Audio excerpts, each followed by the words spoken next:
Morena, good morning, everyone. Just like to call the meeting to order. Lovely to see you here this morning. Slightly down on numbers. Oh, yes, I've got a couple of apologies, but nevertheless, yeah. Where is he? Where is Philip gone? Oh, here he comes, I see. Fantastic. Yes, justifiably so. Okay, so let's kick off then. Lovely to see you all this morning. And good morning, Morena, Dale Murray. Matt, could I ask you to open us with a karakia, please? Tēnā tātou I te whare. Tuatahi, he whakaro nui ki te whānau McLean, o tātou pāpā te umu whakatāne I tōna nehu I na nahi rā. He whakaro nui ki te whānau Magna ki Toki Kapu Marae I te rānei. Tūtawa mai I runga, tūtawa mai I raro, tūtawa mai I roto, tūtawa mai I waho. Kia tau ai te mauri tū, te mauri ora, ki te katoa, haumie, huie, tae ki. Tēnā tātou.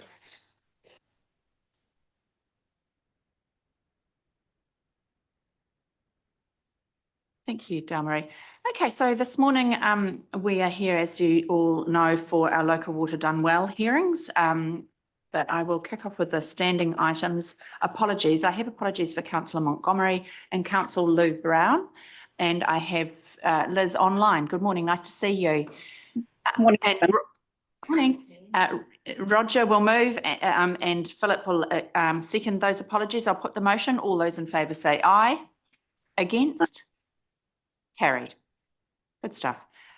Disclosures of members' interests, I'm not aware of there being any, so we'll move on then to late items. Again, there are none.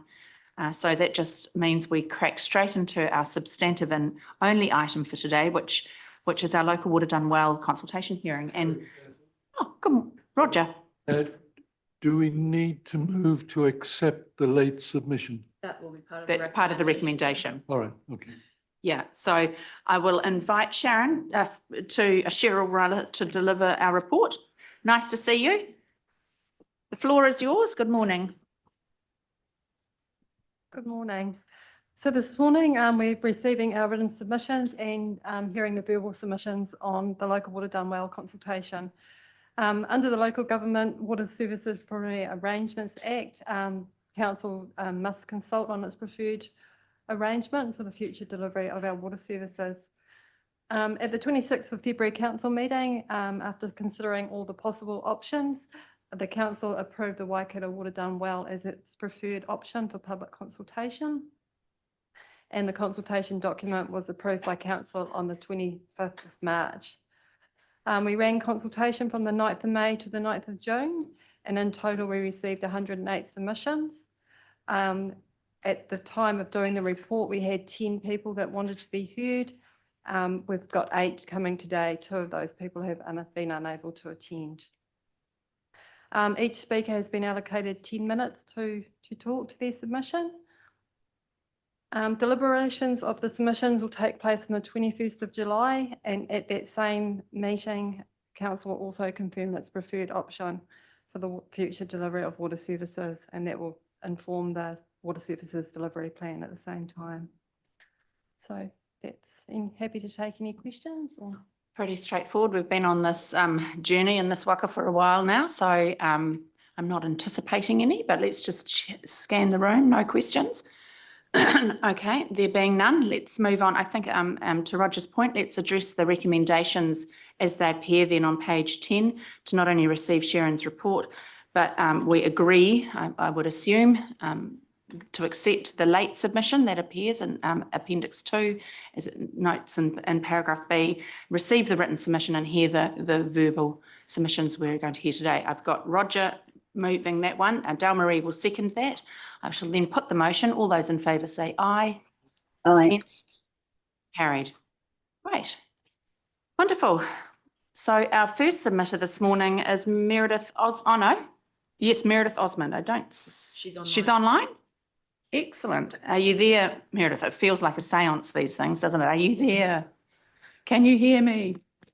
Are you there, Meredith? Oh, where have I gone? Oh, we can see you now. Good morning, Oh, Meredith. Nice to see you. Okay, here I am. Kia ora tātou, everybody.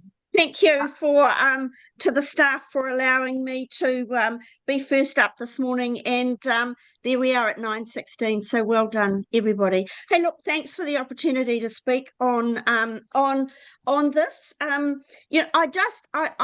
understand the need for local water done well. I understand the need to do it well, and I also understand that Waipa District has done pretty well in the past. So what I'm here today to talk about is that I didn't really feel like I had enough information to make a significant decision as to whether I supported your preferred option. So it was clear to me and once again I'm dealing with the consultation material that got provided without going back and reading too many of the deep reports that were done. But it seemed to me that just the number one comment is that your preferred option got given 8.5 pages in the document.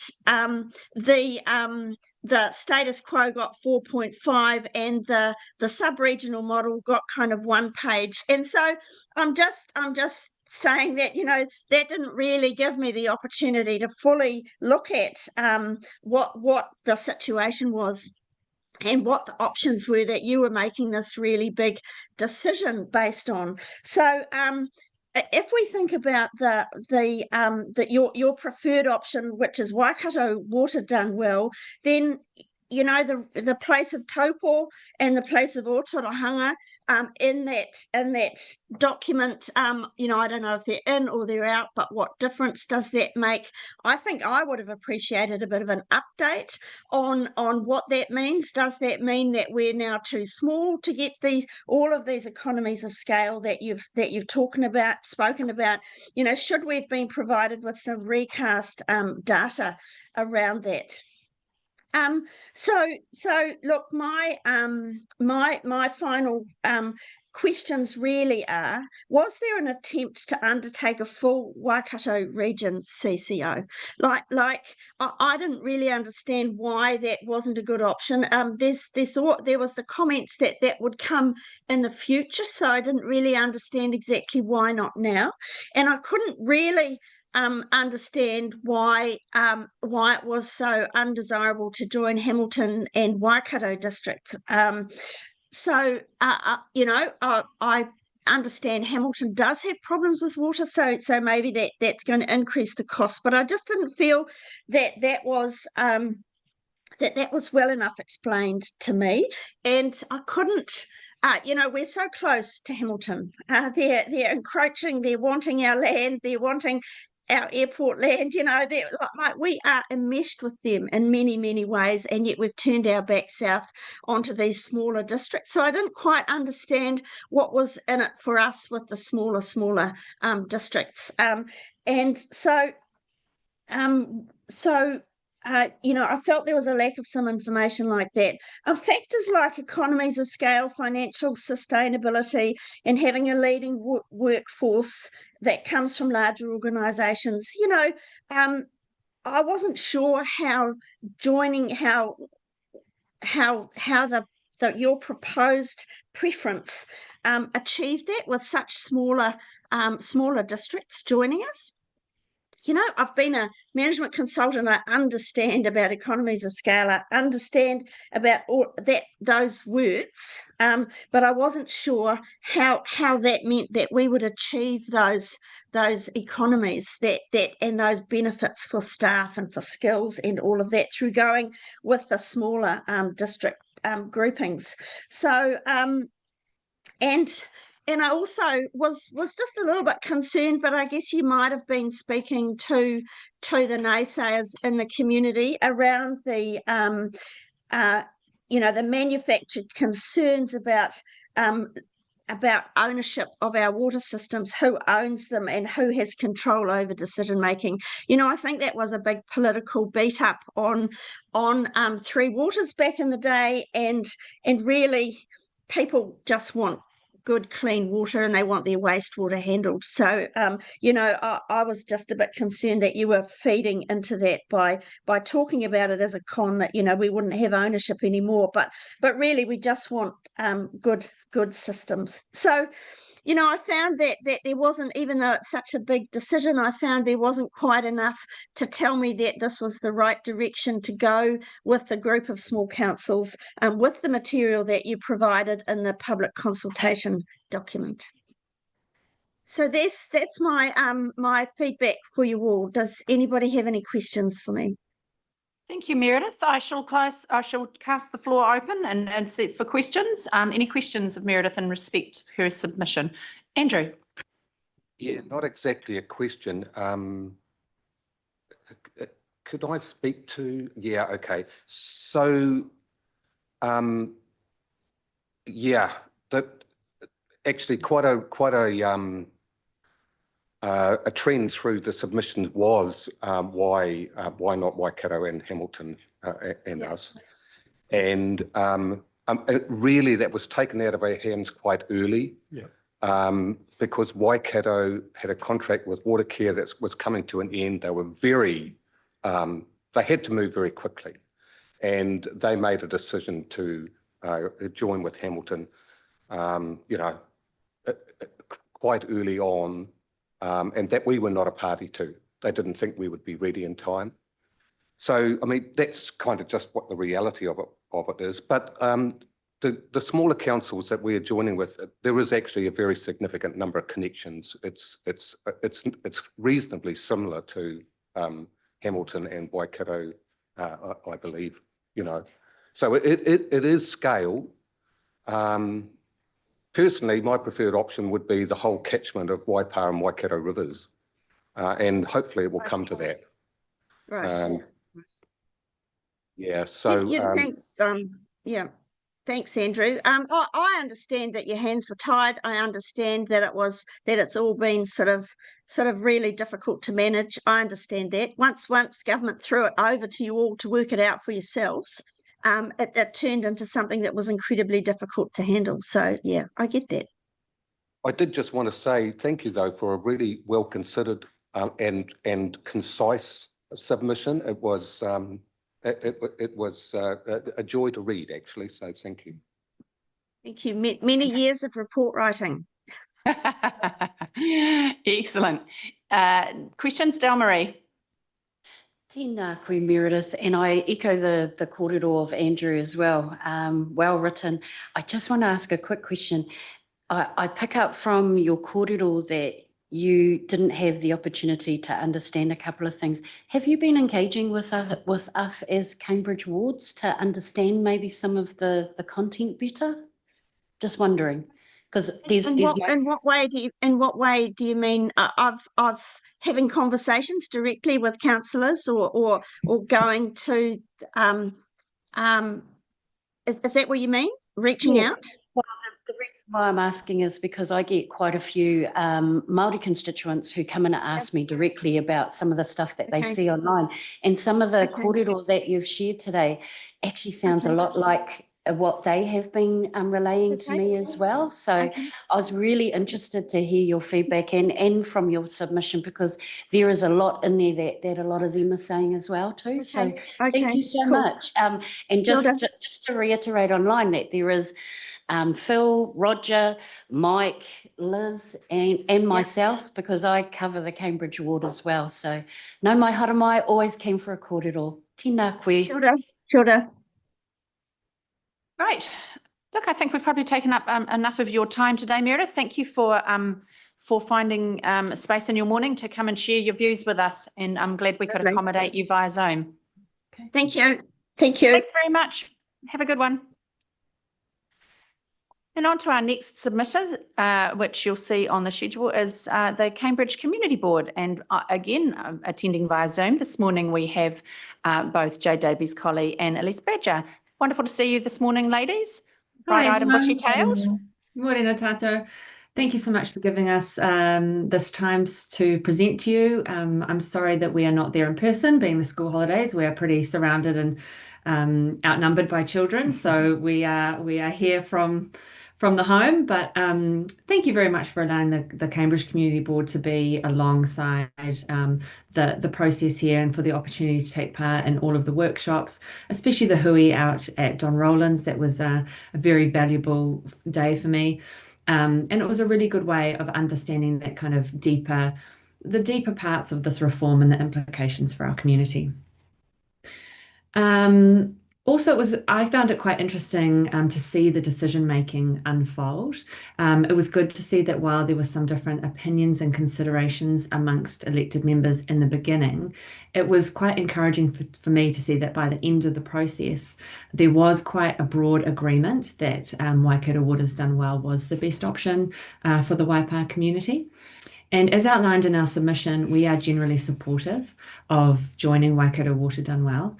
And while we won't go through our full submission here, we just had 2 points that we wanted to highlight. The first is around accountability. You are essentially asking the public to trust a brand new organisation that hasn't had a chance yet to prove itself.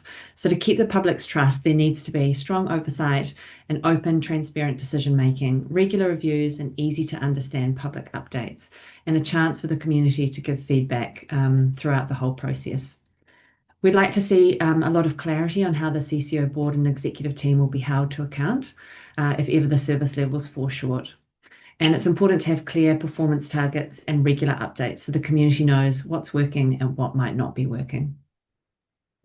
We understand that some of these finer details will be worked through in time, but we just wanted to take this opportunity to highlight them for your consideration. The last thing would be that we think it's really important to have clear roles and responsibilities between council and the CCO, so decisions are made in the best interest of the community and people feel really confident in the way that it's being run. Thanks, Jo. And just 2 further points that we just want to dive into or highlight this morning is the importance of maintaining the service levels during that transition phase, that the community doesn't suffer because of this shift to a CCO model, that our service levels remain strong and consistent. And obviously they'll be worked out in the next few stages, but just that remains a priority for the CCO and for that transition with council as well. And also around how the community engages with the CCO. So obviously there's already kind of clear, proven methodology around how the community makes their feedback or their complaints to council. So we're just encouraging the CCO and the transition phase to be really clear for the community around what those pathways are to be heard, and to ensure that their feedback is taken on board and actioned appropriately and quickly.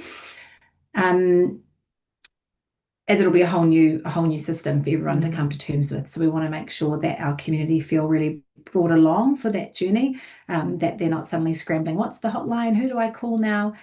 So just really encouraging council to keep that front of mind, how this feels for the community, as it's easy to get kind of lost in the weeds of how this works functionally, but actually think, well, ultimately we are making sure these services work for our community members. So how do we ensure they know exactly what is happening and how they can get in touch with us if they need to?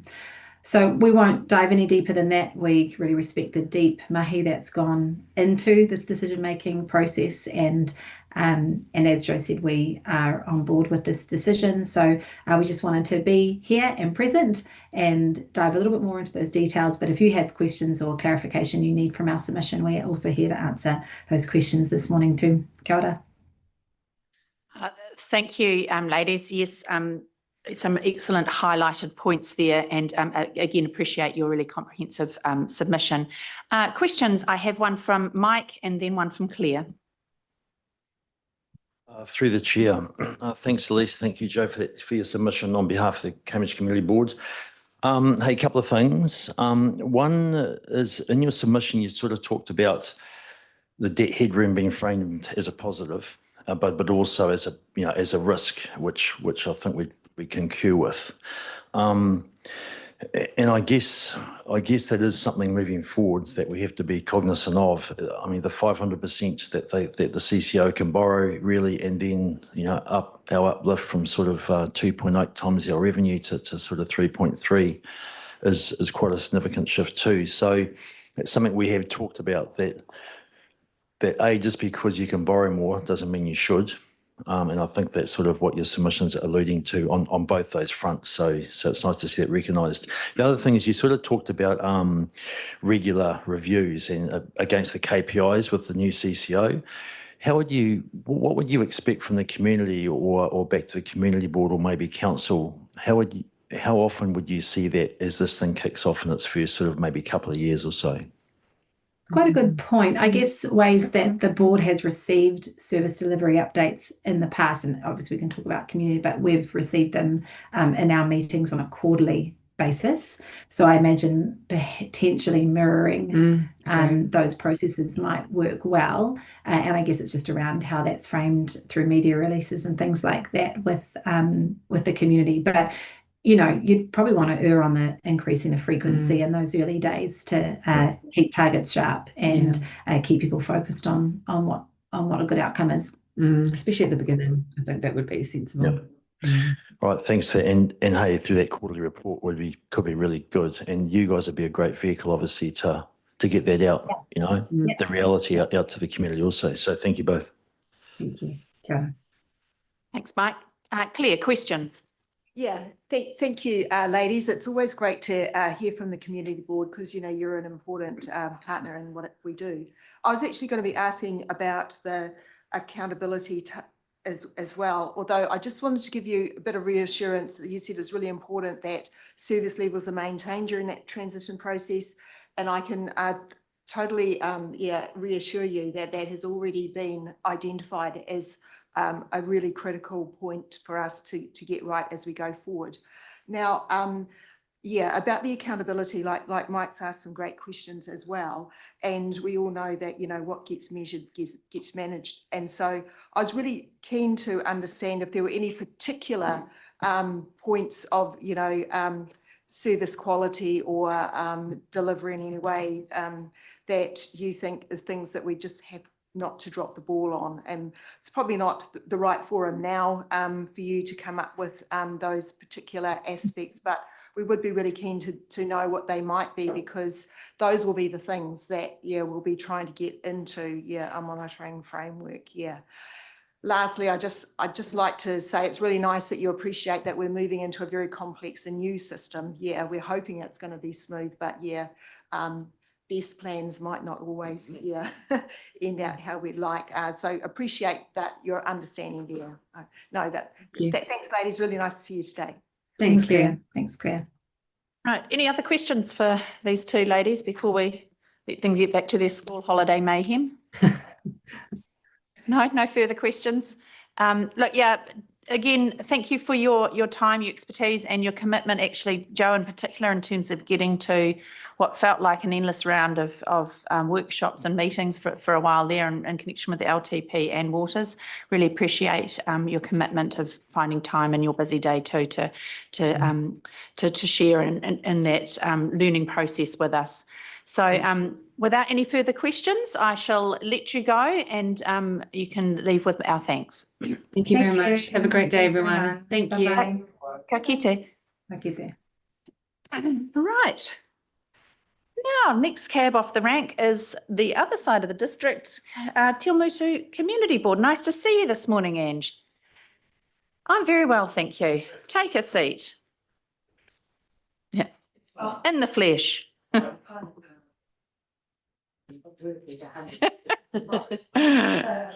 Excellent. Thank you for taking time to come and see us, Lady Ange. We know you're really busy. I possibly have parked slightly illegally, but never mind. I'm sure you'll be fine. The floor is yours. Okay, thank you. Our local water's done well, balancing promise and prudence. Morena, Mayor Susan, councillors and staff, thank you for the opportunity to speak to you all today. So before I get started, I would like to thank councillors and staff for allowing me the opportunity to sit in on the Local Waters Done Well workshops. They have been informative and valuable to understanding the process required. As a community board, we were not able to fully support the decision that council has chosen. We would like to lay out that while we can see the option you have selected on behalf of the community offers real benefits, we mustn't overlook the critical concerns that demand our attention before giving it our full support. So on the upside, first off, we can see Waikato Waters Done Well presents cost-saving opportunities. By pooling our resources, we unlock economies of scale that could lower rates across our region without compromising service quality. We can tap into a deep bench of highly experienced staff, people who've been there, fixed the leaks, upgraded networks, and innovated water use solutions. That innovation could spark new sustainability initiatives, from advanced filtration systems to habitat restoration projects that protect our rivers, streams, and aquifers. Waikato Waters Done Well potentially helps us reduce our own debt and financial risk. Transferring operational liabilities to a larger entity means we aren't holding all the cards and all the exposure ourselves. So we support this utility operating under strict regulations and legislation designed to protect consumers and the environment alike, and these commitments are non-negotiable. There are some red flags for us. So these positives don't give us a blank check. We have serious reservations that we cannot and should not sweep under the carpet. So first, the community consultation feels the wrong way around. Our communities weren't properly asked what they think before council locked in Waikato Waters Done Well as the preferred path. And that lack of voice, we feel, undermines trust and risks backlash when the project hits the ground. Next, the public consultation document skimmed past other options. Again, this supports the we've already decided before we ask and implies a foregone conclusion. Ideally, we deserve full transparency on every alternative, including costed breakdowns and risk assessments before committing. Equally, handing over our assets to a council-controlled organisation threatens our local control. Who really calls the shots if governance drifts to a larger board? And will vital information and service requests make their way back to our local offices in real time? We are concerned that it is estimated to take 8 years before the CCO's efficiency will offset the setup costs. We are also concerned about how much this will cost, particularly as there was a distinct lack of detail around how the CCO will be set up, controlled, managed, and funded. The document mentions the need for council to act as guarantor for the water organisation's borrowings. It reads like we alone carry the guarantee. We assume the liability will be shared evenly among all participating councils. So can you clarify this, please? Finally, as I prepared my presentation for today, we learnt that Taupo, possibly Otorohanga, and a third council are pulling out of Waikato Waters Done Well. So how does this now impact our position and the benefits we briefly were purported to have? Maybe we need to take a leaf out of Rotorua City Council's book and take more time to get this right. So in closing, let's move forward, but let's do it right. Let's pause to deepen community engagement, sharpen our comparison of alternative models, and secure clear shared guarantor agreements. So by doing so, we harness Waikato Waters Done Well's strengths while safeguarding local voice, local assets, and local accountability. That's the balanced approach our communities expect and deserve. Tēnā rawa atu koutou. Thank you. Yeah, thank you, Ange. Just a quick question for you, and maybe it wasn't clear enough in the breadth and depth. I think we did 14 or something meetings and workshops on this matter. Was it not made clear enough that that there was a very clear direction from from central government around the fact that we only needed to consult on the status quo, like in-house, what we currently have, and our preferred option? Was that not that clear? Because that is the case. That is legislative. That's what we're legislatively bound to do. So was I don't think it was a lack of clarity. This is just voicing what the community, I'm not the community board.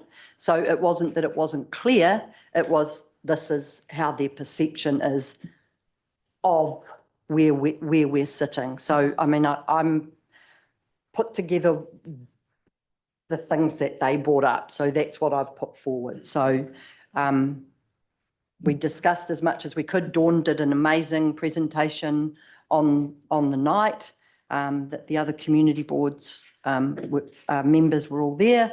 But that was their overall overview of where we ended up. So, Okay. yeah.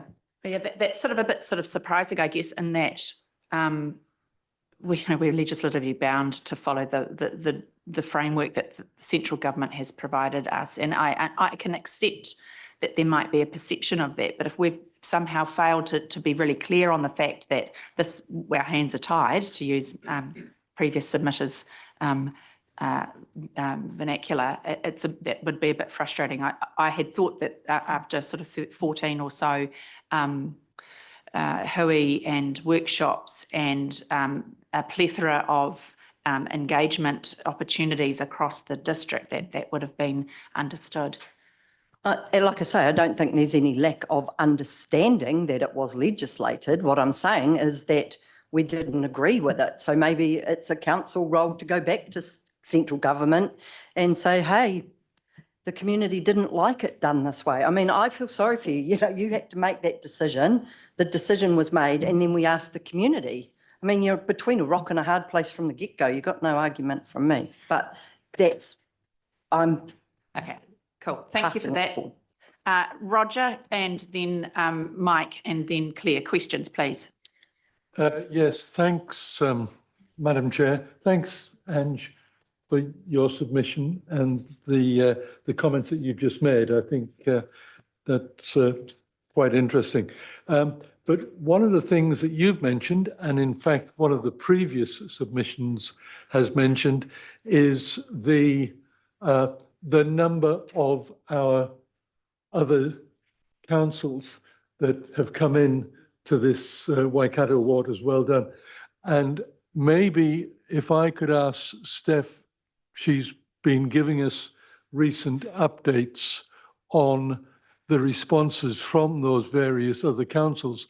I wonder if you'd just like to, in this forum now, just update us on those other councils. I mean, I know that you've done it in writing to us, but Sure thing, Roger. Yeah. So question being, so there are 7 who went out to consult as their preferred option or topo slightly different in terms of service delivery, and all 6 of the other councils have all voted to join Local Waters, Waikato Waters Done Well as shareholders.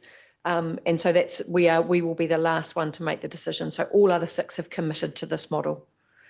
I just want to reiterate that Taupō is a service delivery model, so they're a shareholder of a different class, but all other 5 other councils who will be in as full asset owning shareholders have all committed to the model. Waipomo being the last one this past Monday, Ange. Oh, yeah. Cool. Oh, that's good to know. So yeah, thank you.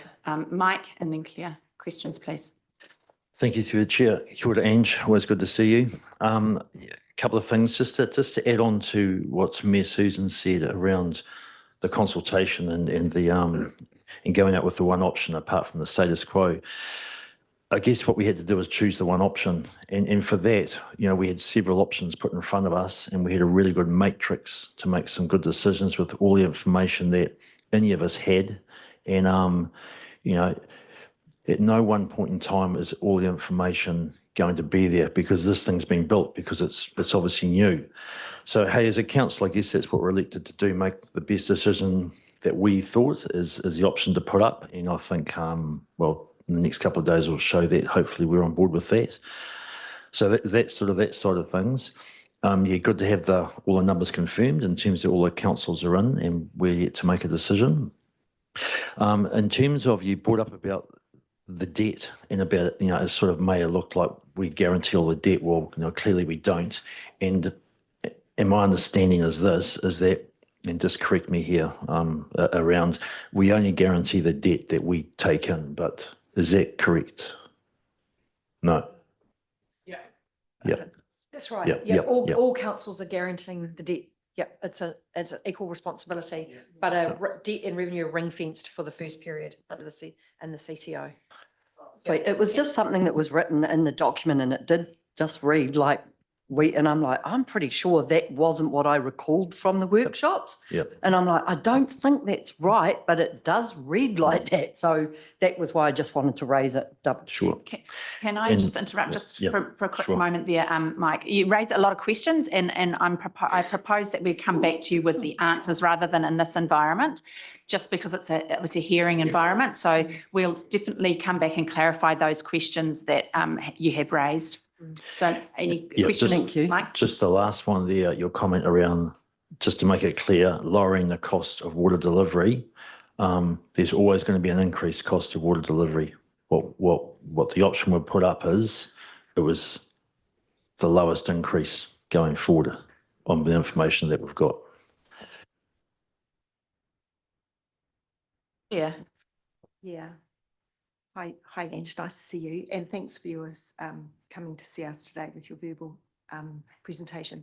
I wanted to pick up on your statement quite early on that you'd have liked some consultation sort of earlier in this decision-making process, so the community could have been had a bit more earlier input once we had identified the options or something.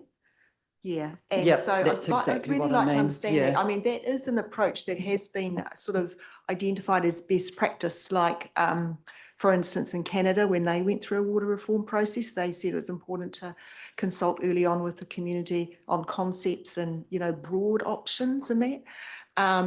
So I'm trying to think when that might have been the right time to do it, but also I understood that we had set up some kind of waters newsletter or something so that people could be updated. I know it's not the same as the consultation process. Yeah, so I just wanted to understand, I guess, if you could identify when, you know, in the last, say, 2 or 3 years, I suppose since the last general election and this announcement for Local Water Done Well came out. And we'd already started some work before then anyway, and then it morphed into the Local Water Done Well. It's just that, I mean, I do support that approach actually, because I think if you've got those broad options and, you know, the favourites are picked and then the intense work's done on those, then you do kind of bring people along with you better.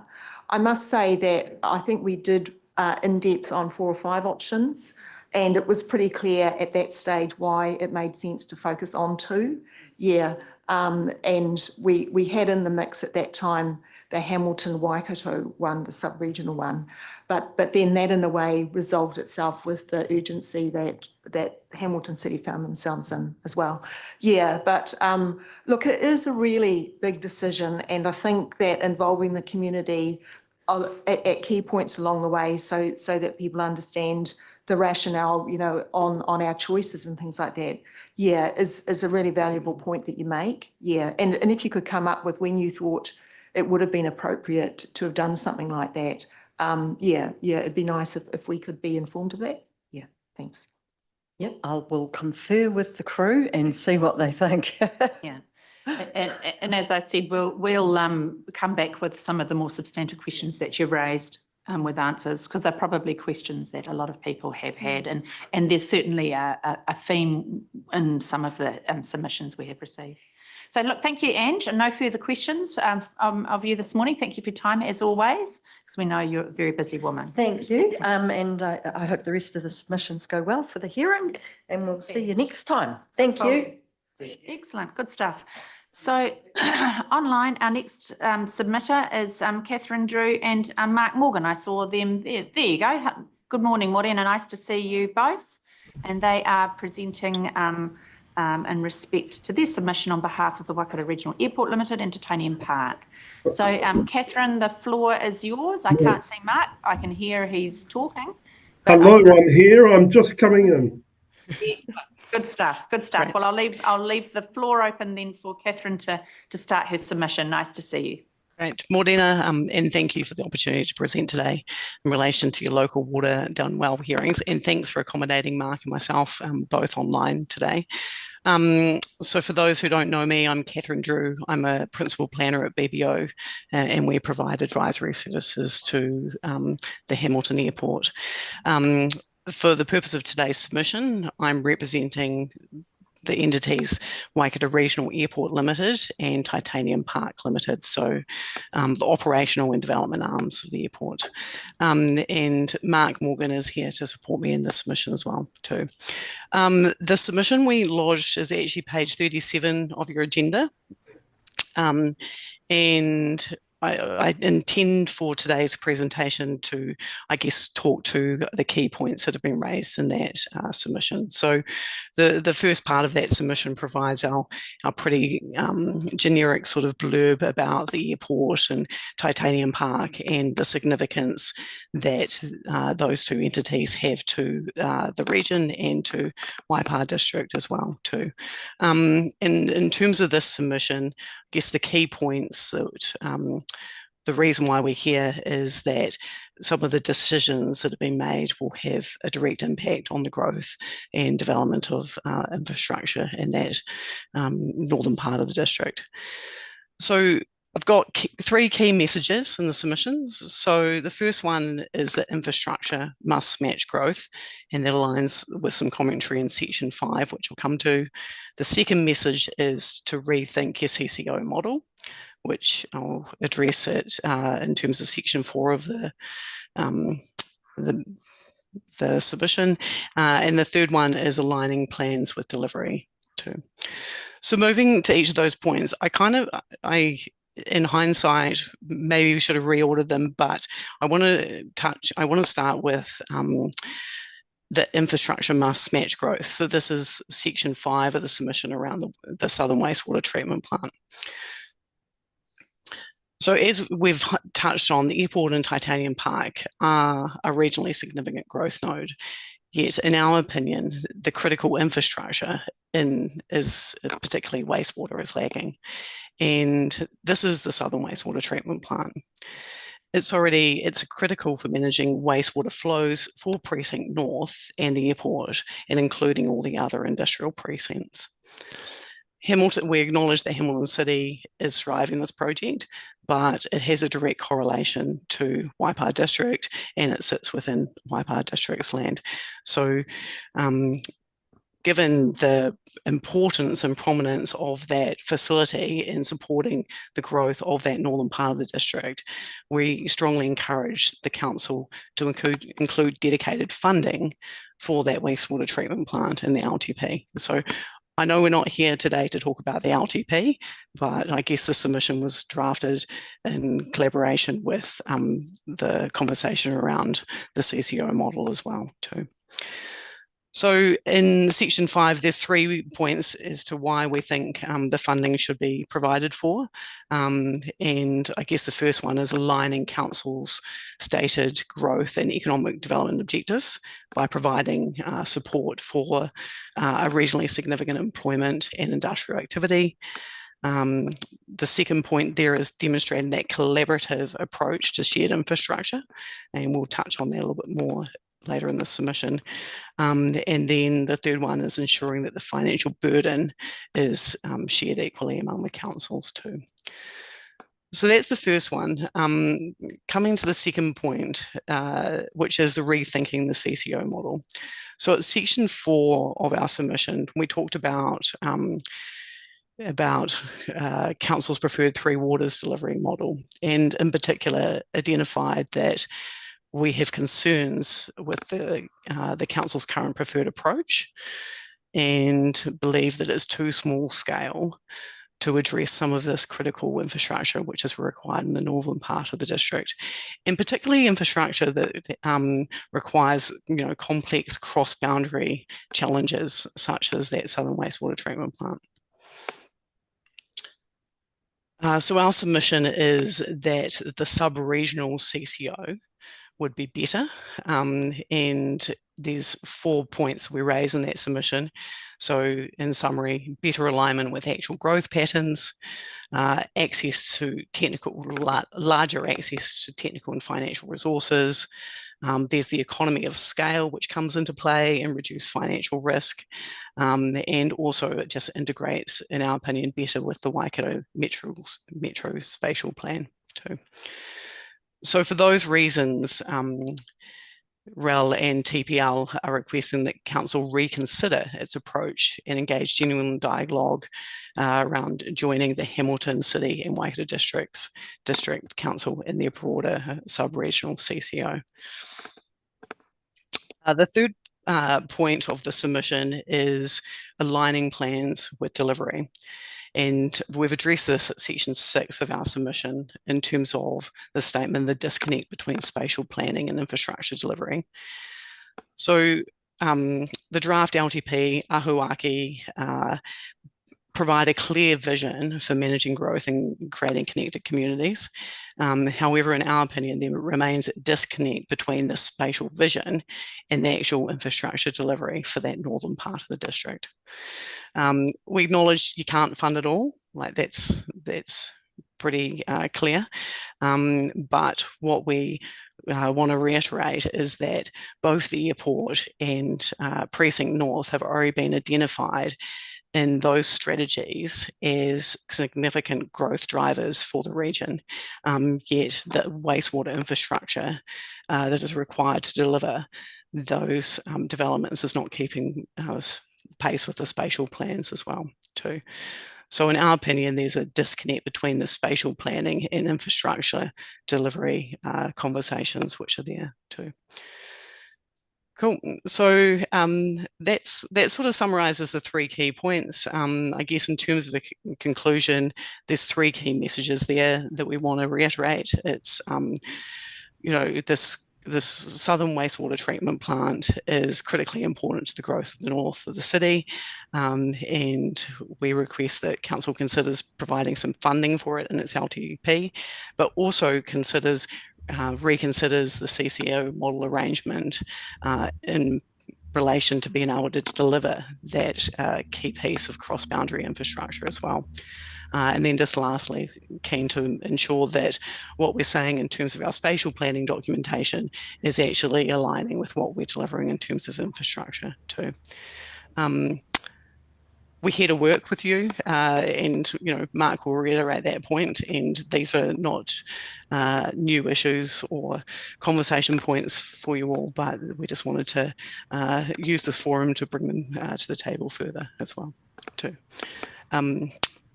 Mark, is there anything you want to add to that?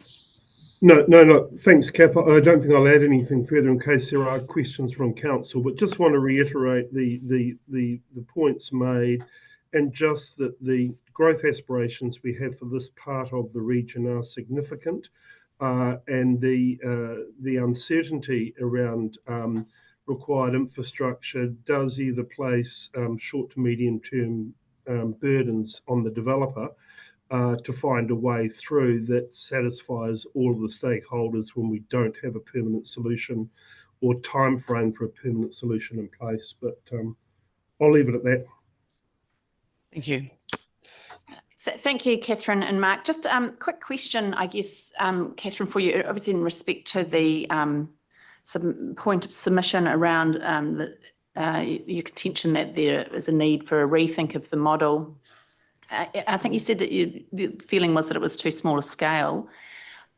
Would, in your view, 2 strong and well-functioning CCOs not present the scale necessary in order to deliver those key pieces of infrastructure on that cross-boundary? Because, I mean, you'll be aware there's a really high level of goodwill between these potentially to be created CCOs and the intention, obviously, to eventually become the one. So I'm just trying to understand what your view is in terms of whether that collaboration is sufficient to produce the outcomes you're after.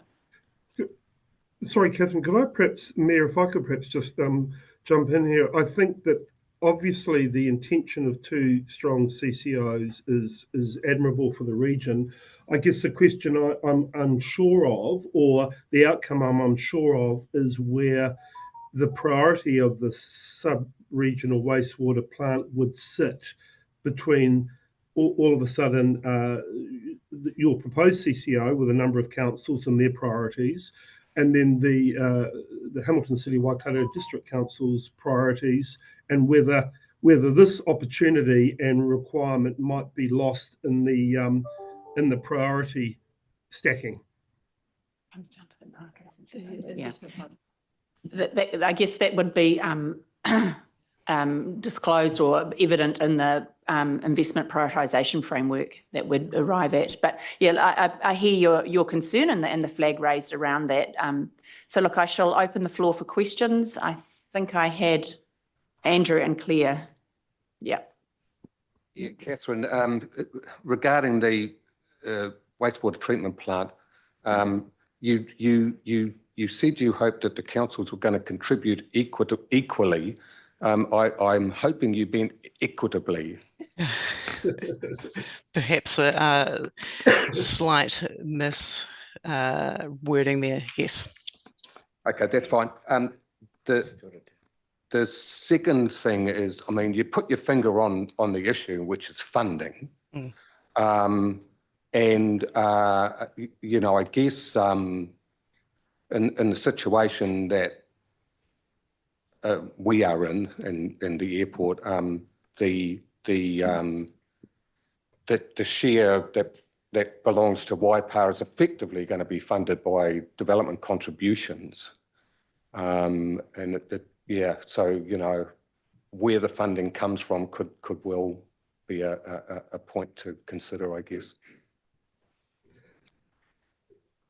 Yeah, look, I wholeheartedly agree with that statement, and I guess the growth and the development that Titanium Park is providing, particularly around Precinct North, provides that potential avenue for around development contributions too, and contributions. Great, thank And you. could I perhaps, sorry if I may further just respond to that, Andrew, as well, in this context that we run the risk here of time moving on, where we were strongly requested not to have on-site treatment for Precinct North, and to await the sub-regional wastewater plant, and to prepare the infrastructure accordingly.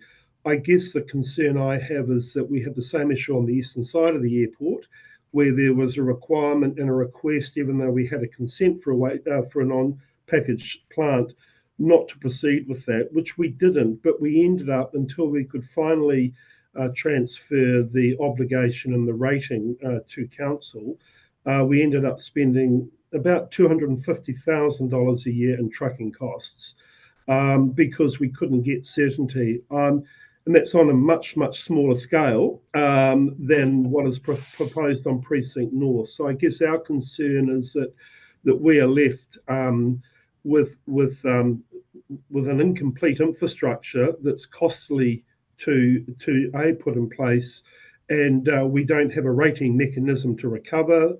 So there's just a complexity now, and that was before we had the establishment of the CCO models. So it just adds further complexity over time. Yeah, I do feel for and understand your position, Mark. Yeah, it's not an easy one. Yeah. I guess I was alluding to, but perhaps getting on with development agreements as the developer. But the reality is, unless you know when the plant is going to be established, you're kind of hamstrung, aren't you? Look, we have had, there has been discussion and around a contribution from Titanium Park to council in lieu of the on-site package arrangement. It's whether or not that discussion and sort of high-level agreement stands under the new CCO establishment. Right, Claire, question? Yeah, thanks. Really appreciate hearing from the airport and Titanium Park, and you've made a really strong point about the strong growth that you're expecting. So one of the key things about that wastewater treatment plant is when the need is critical to get it operational. And so I'm hearing from you that the timing that we're working towards, so we've got staff working on and consultants working on planning for that and when it's likely to be needed. I'm hearing that you disagree with that timing, that you think it needs to be brought forward. And I presume you, like you're the ones that are gauging the demand that you're seeing for like Precinct North and things like that. And I'd like a comment on whether you think the timing that we're working towards, so I understand 2040 for the wastewater treatment plant to be operational. Do you feel that that is not appropriate, that needs to be, you know, brought forward? Because it's when that need is identified and the timing, you know, fine-tuned, that's when we need to understand when the funding needs to be in place. So I'm really interested in your comments on, what you see as the appropriate timing. Yeah, thank you, Claire. That's a really good question. And I think from our perspective, it's around certainty of timing and also whether or not there's alternative options of delivering parts of that wastewater treatment plant sooner than other parts to actually provide direct discharges to that wastewater treatment plant before that 2040 date. That I wasn't aware of the 2040 date myself. And, as Mark's just highlighted, he's already spending significant money trucking waste from the Eastern Precinct to Cambridge for treatment. And this week they've announced a key tenant going in Precinct North, and they'll start delivering, I guess, in 12 months' time, some wastewater from that site as well too. So the growth is happening there, and it's going to happen a lot faster than what that wastewater treatment plant is going to be delivered. There's going to be significant costs in the meantime, and I think we're after just a lot more certainty and whether or not there can be an alternative model to the delivery of that in terms of timing and package treatment. Thanks very much. I think too, what you've highlighted in your submission, I was looking at the top of page 3 where you are requesting the exploration of a split model. So I guess that also is around how much confidence you have in the way that the CCO that we're working on will operate with the Hamilton CCO, given that it's across the boundary, I guess. So do you think it would be helpful to have a bit more detail about how we see that might work on that in that cross-boundary situation and shared funding? I think that would be useful to have some more information around that. And I guess it's just, what we've highlighted is also is that counts as Hamilton City's got some funding for that and driving it. But there's a disconnect in terms of what Waipa's sort of delivering in that space. And could we be doing more to actually get this infrastructure off the ground earlier? Yeah. Okay. Thanks. And look, I'm sure that you're involved in the future-proof work that's focusing in this development zone as well. And look, honestly, Mark, I'd never heard that figure, $250,000. That is, a cost for the trucking of the waste. And I'm sure if people are involved in that process are aware of those short-term costs that are being faced now, because the long-term solution hasn't been, I suppose, finalised enough or defined enough. That's all very useful information that I'm sure will move the process along at the appropriate speed. Thank you. And sorry, can I just let you know that the council now, so that has been dealt with. Council has now assumed that cost and is now rating the landowners for recovery. So we've now dealt with it, but it was a lead up of 10 years that the cost slowly crept up to that level in the last couple of years. And to that point as well, as Mark noted, TPL has consent for its own wastewater treatment plant, but has been told not to deliver it. And so it's kind of having that certainty of outcome is critical, because otherwise they can be investing in other forms of treatment themselves. Great, thank you. Great. Question. One last question, I think, from Roger. Yes, thank you, Madam Chair. Yeah, thank you very much for the submission, and can really understand some of the points that you brought forward there in terms of the wastewater delivery. And perhaps my question is one of CEO Steph, and that is, we talked about the priority listing of the two CCOs in the development of the Southern Wastewater Treatment Plant.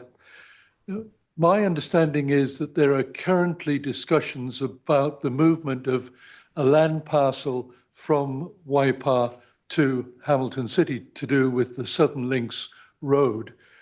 And that would place the Southern Wastewater Treatment Plant actually in the sub-regional district for the development of that particular piece of infrastructure.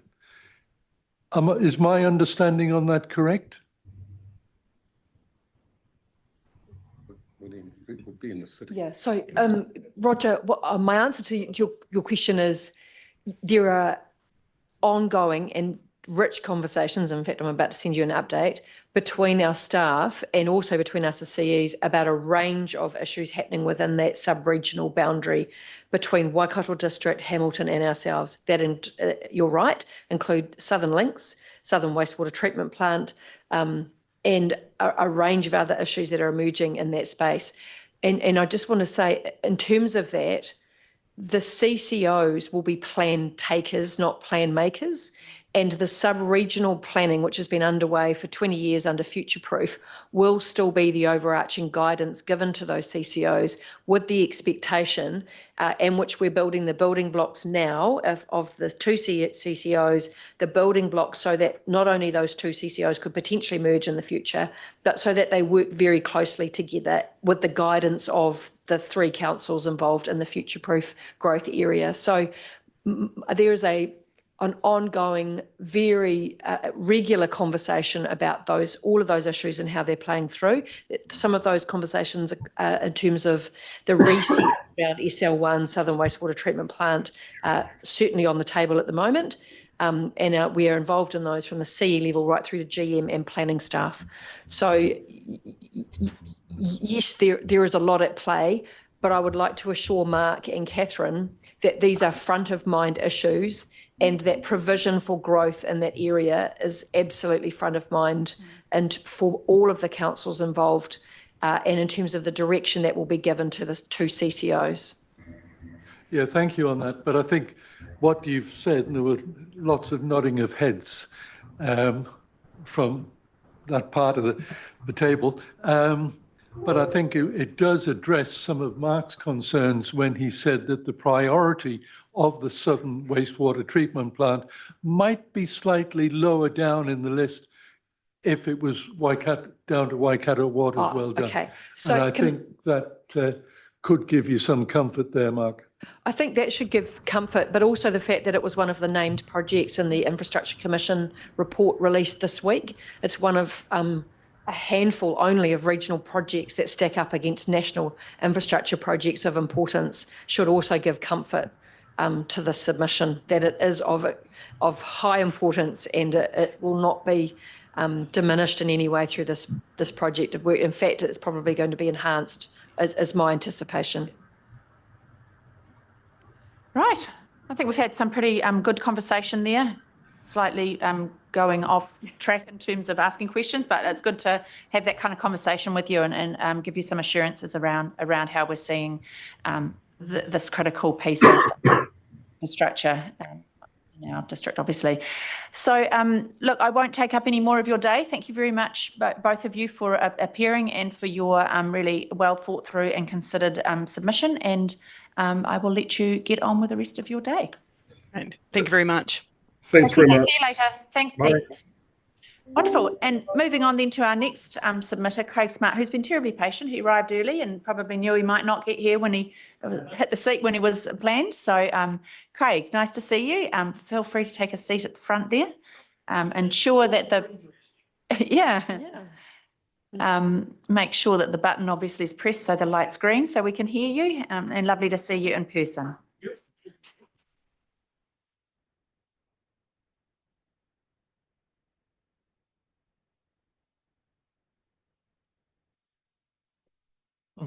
Good morning. Kia ora. Good morning.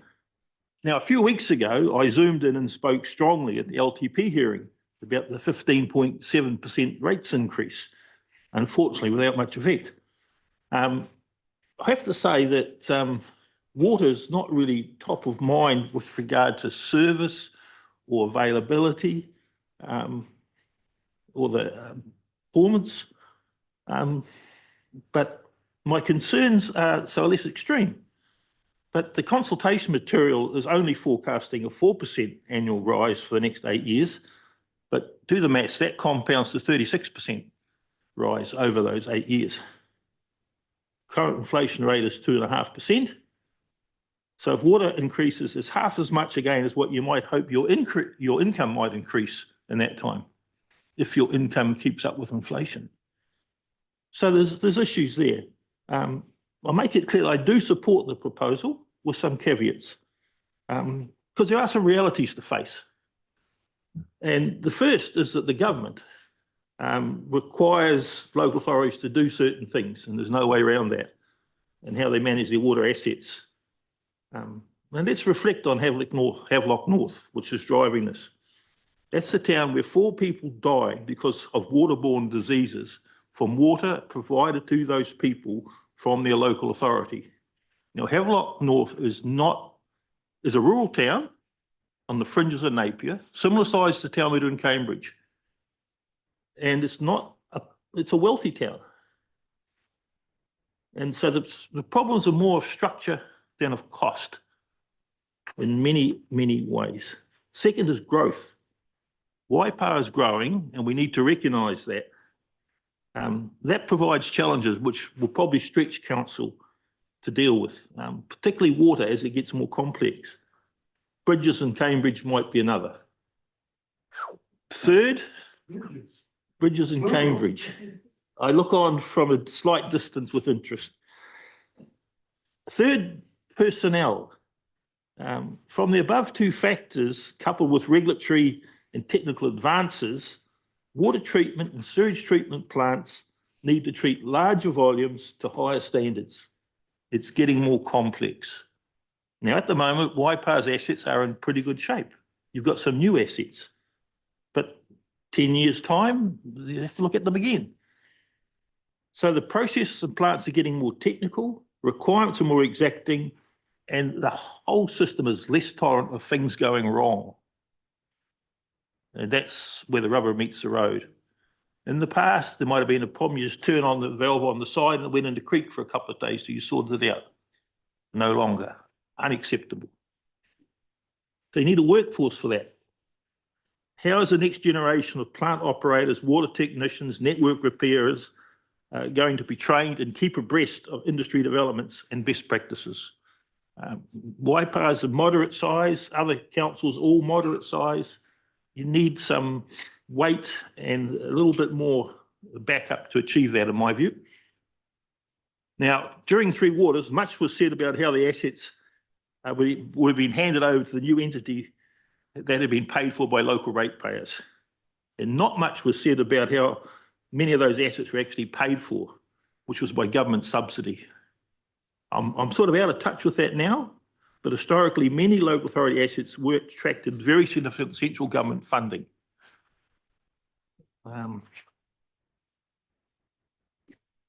So based on financial forecasts in the consultation material, I support council joining Waikato Water Done Well, or Waikato Water Limited. I see this as a probable first step to having a fully regional water entity, by including Hamilton City and Waikato District.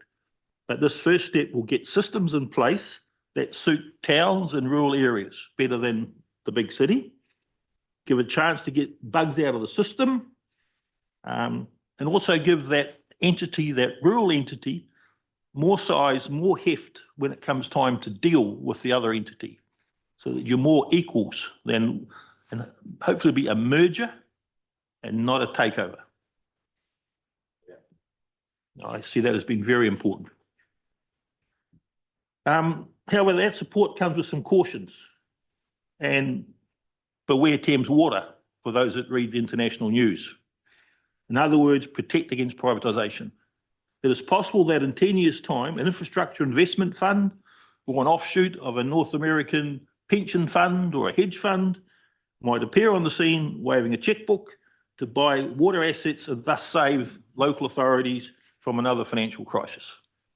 So there's got to be things locked in to stop that happening.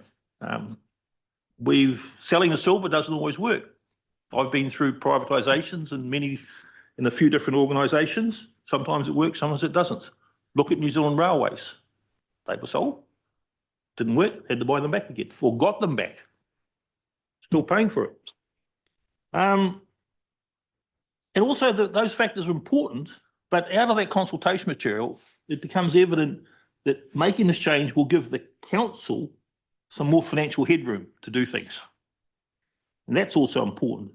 But I just hope that council sort of uses that opportunity wisely. It's a valid benefit, but use the financial headroom gained wisely and don't yield to staff to do lots of things like redesign Kiki or other things that have not gone down well.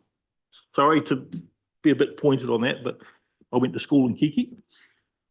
And also the value of the assets given in the consultation material surprised me.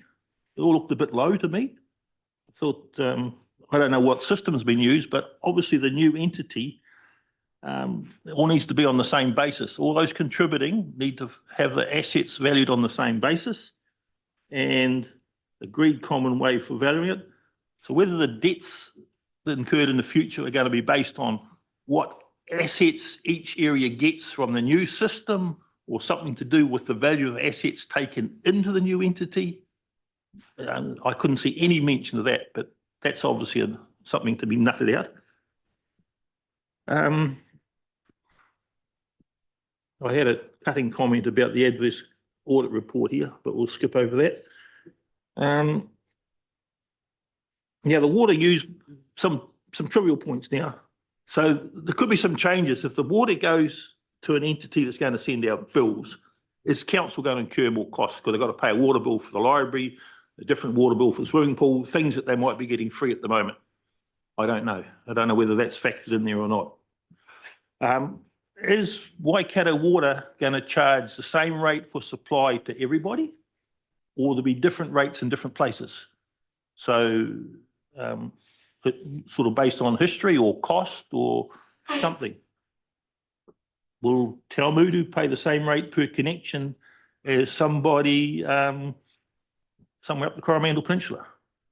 Or will it be a transition? So these things are nutted out. They're hard things to do. The interaction with developers. In the LTP, there's a big thing about a policy about how to get money out of developers. Some of that money is for providing water services. How will the new system will they get any of that money? Will council keep it all? What's going to be the fair split between developer contributions? What part of that is for water? What part of that is not for water? How's all that going to be sorted out? How's that going to be split between council and the new water entity? How will further extensions of the water systems be promoted? I hear that fellow asking for money from Waipa to build the new Southern Wastewater Treatment Plant. But won't that be a deal between the new Waikato Waters and the new Iwi, Iwai, Hamilton, Waikato thing with council just saying, yeah, we want it to happen, but the actual financial transactions were between those two companies? Don't know. Now, more details. Will the Waikato Water Board be elected from that shareholders forum, those people on that forum, or will there be another somehow selected from other people, other groups? I don't know, I couldn't see that, but it's important that the people on that board have a variety of experiences and not be either senior councillors with just a general experience. You're going to need a range of people. So between the shareholding entities, you have to have some technical people, some financial people to make up a good board. So it's not that each council can have a senior councillor there. Somehow it's got to be figured out that there's a good balance of people on that board and have iwi representation as well. Because we're dealing with water and we're dealing with water in the Waikato. And there's some understandings about that. And I didn't see much mention of that anyway. The one difference I have with the proposal is that stormwater should not be just a bolt on to this new entity. I see the new entity has been more technical. The staff are going to be technicians dealing with treating water, treating sewage, stormwater. The problems arise in stormwater when it goes into a pipe. And most of those pipes are under roads and streets. When there's a call out, it's because there's a problem in the road or the street. So, and the skills for dealing with those pipes are not the skills that the people in the water treatment plants, sewage treatment plants have. So I would say you keep that with the roading entity, keep it, manage it as part of the roading or streets asset. That would be my view. And finally, I'd just like to acknowledge some other submissions. Firstly, David Hallett made some good points about rural residents and their water supplies. So they've got their own bore, they've got their own septic tank. They're going to need some help in this system. And it'd be good if the new entity could address that.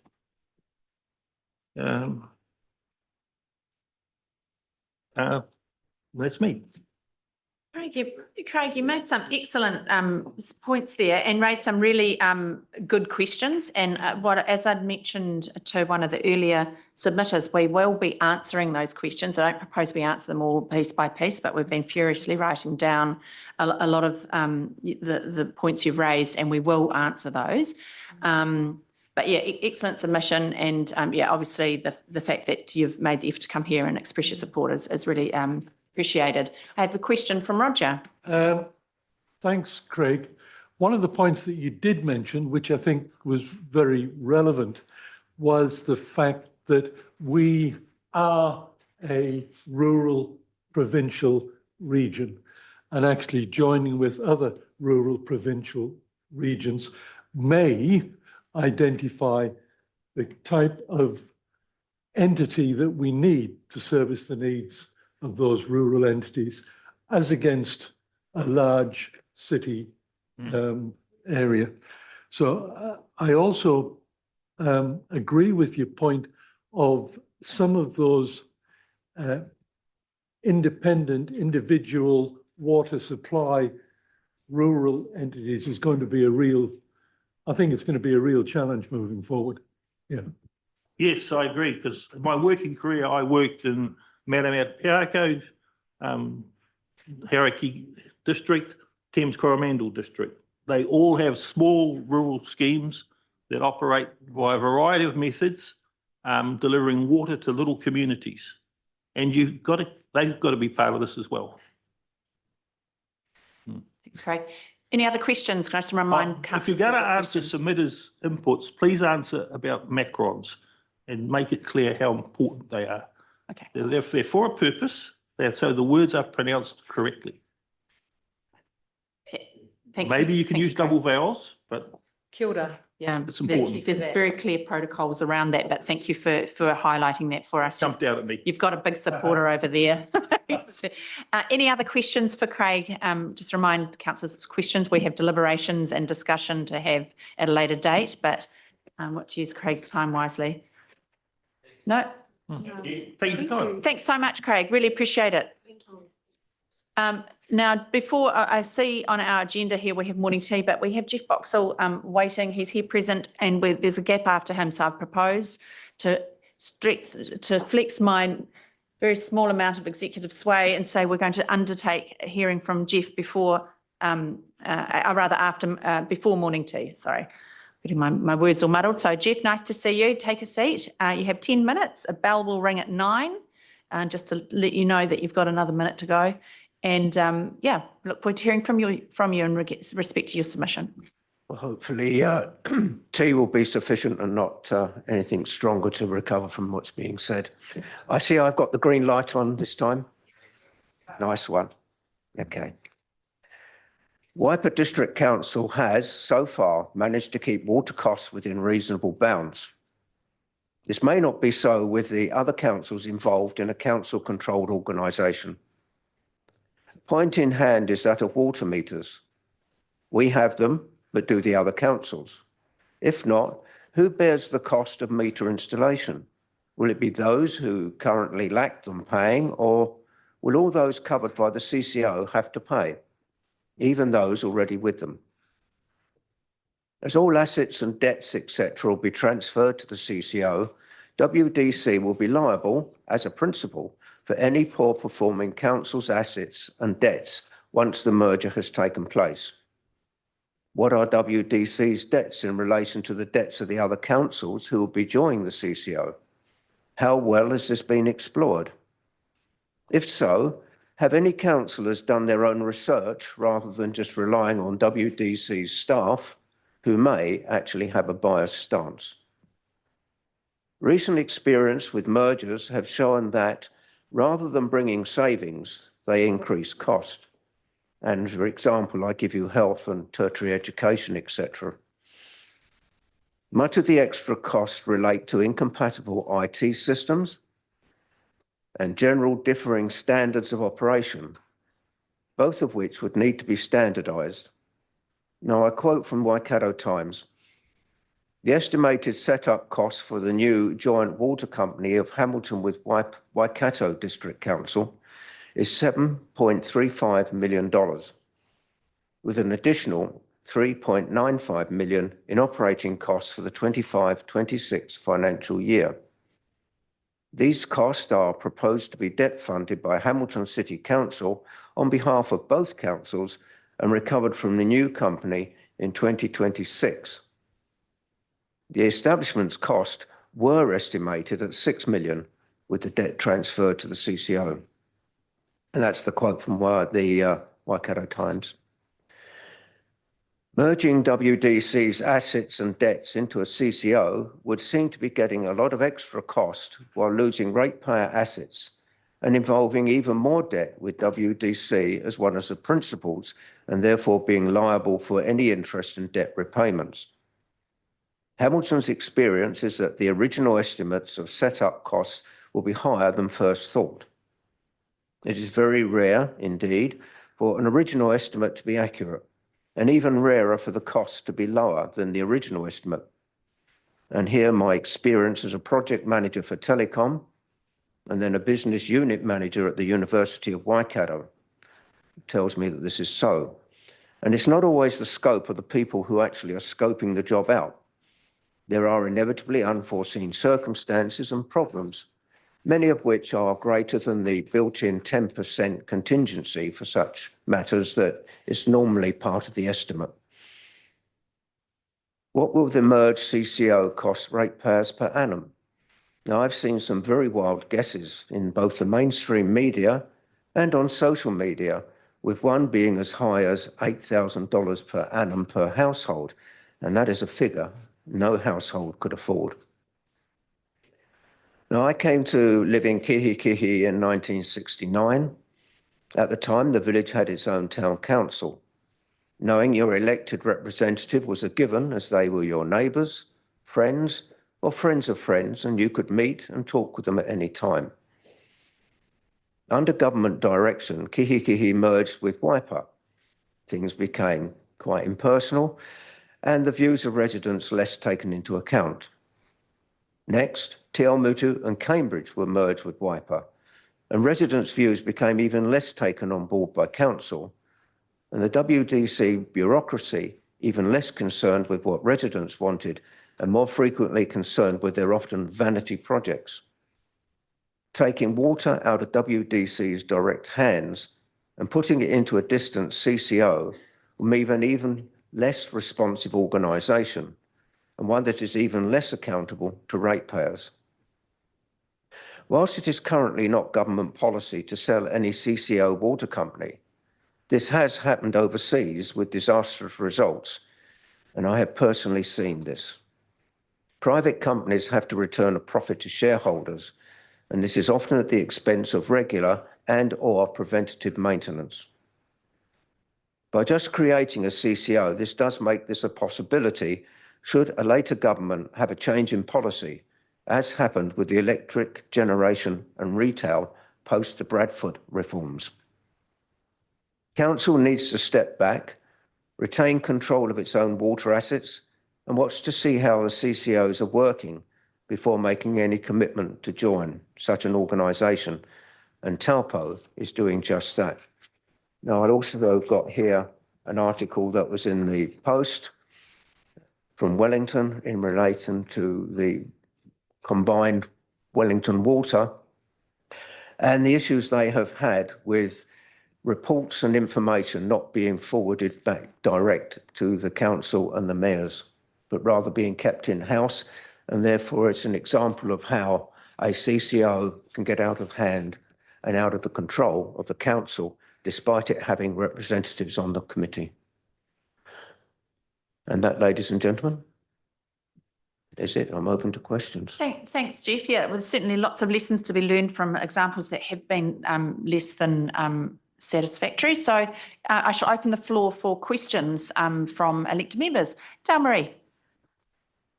Tēnā koe, Jeff.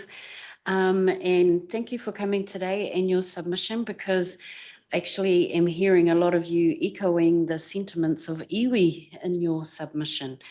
I'm sure you can appreciate that, you know, this council's been, it was created 117 years ago, and only since 2022 we've had Māori representation, which has only had some kind of involvement when it comes to this local waters done well angle that we're going on.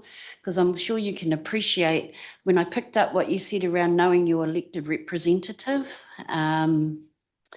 we haven't, as iwi, haven't had that opportunity to feed into the local water infrastructure. As an iwi that has a huge commitment to the Waikato River and the tributaries that do go into that river, I agree with you.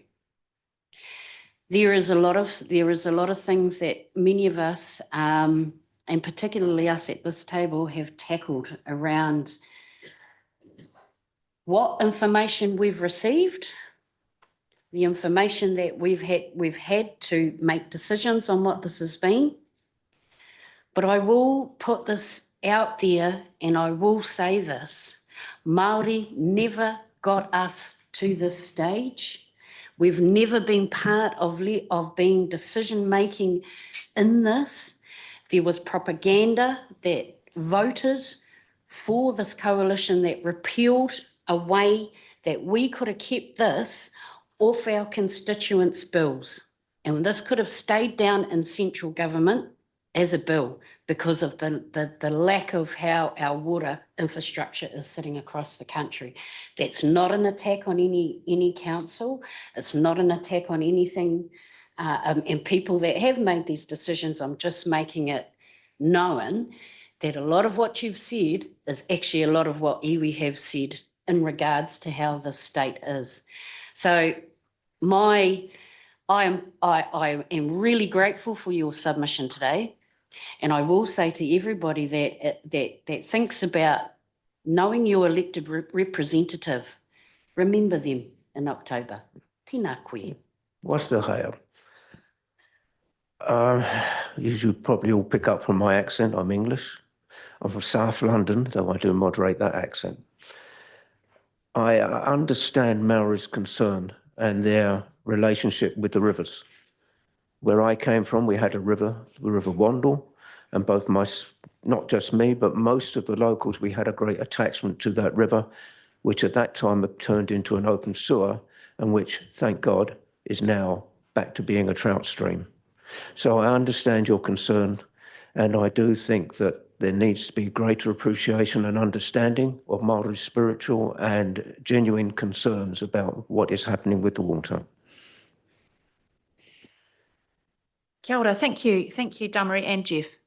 Thank you for your input on that point. Any other questions for Jeff before we let him on his merry way? Mike, did you have one?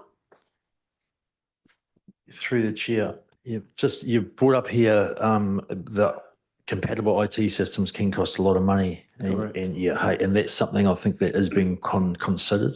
Okay, to make sure that there is. That they are compatible, particularly moving forward. If we do join in with Waikato and Hamilton, that's been very very verbally talked about. And your other question about water meters, and that is something I think that the public will bring up, because we know in Waipa we have invested in them, and that is something I think will be front and centre for the CCO to address, because yes, we're not all on the same page there, and it is a big expense. I would just add to that that part of my job when I was with Telecom was building the network management centre, and we had big issues there with IT compatibility. Fortunately, it was a completely new system going in, so we were able to dictate a lot of what was happening nationwide. But even so, there was still even arguments over what systems to be used within the office area, let alone the fact that we were monitoring the whole national network and bringing it all in together. Also, one of my personal friends was on one of the lead IT people at the Waikato Hospital Board, and the major issues that they have had, just even within their own hospital board, bringing different sections of that together with compatibility, and the fact that one of the reasons he took his retirement when he did was it was the then Labour government, Green, etc., merging it all together, and the incompatibility nationwide and the issues that were there. And it was just, he looked at it and thought, at my age, I can't deal with this. So it is a major problem. I'm not aware. I don't know what the IT systems there are. I'm just aware that this is frequently a major problem. And I can assure you that no IT programs will ever run to program, nor will they ever run to budget. And that was my great experience, that don't just look at it and double it, quadruple it, and then think yourself lucky if you get out of it at the end at that price.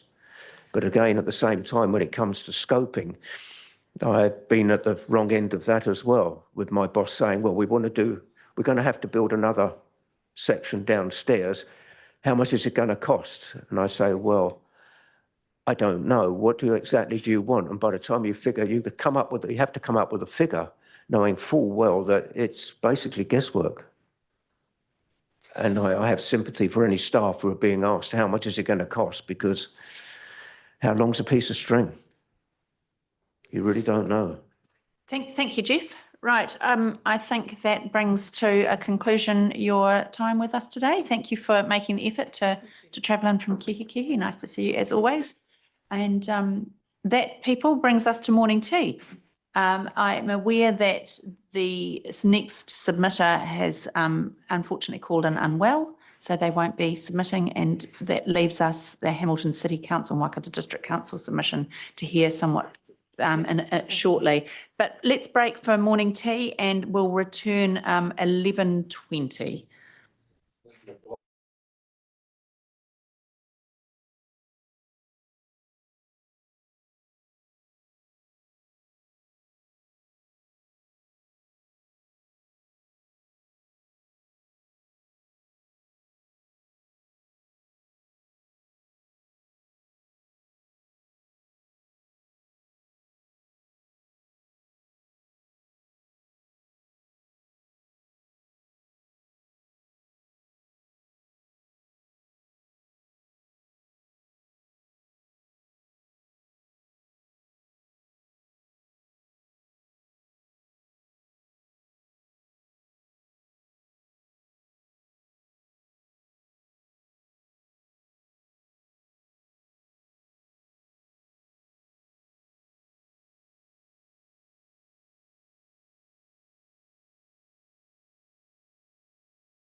Well, welcome back, everybody, Morena, and just recommencing our hearings today for our local water done well issues. And back online, obviously, we've got Liz online and everybody back in the house here in the whare, so it's nice to see you all. So our final submission today is a joint submission from Hamilton City Council and the Waikato District Council. And on account of the joint submission, we have with us both two mayors, Mayor Paula Southgate and Mayor Jackie Church. So look, the floor is yours, my friends. Obviously, we have your written submission before us in our diligent agenda, but really look forward to hearing what you have to say in respect to said submission today. And it's lovely to have you with us.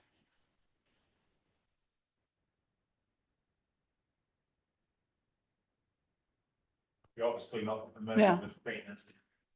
I'm obviously no first time actually.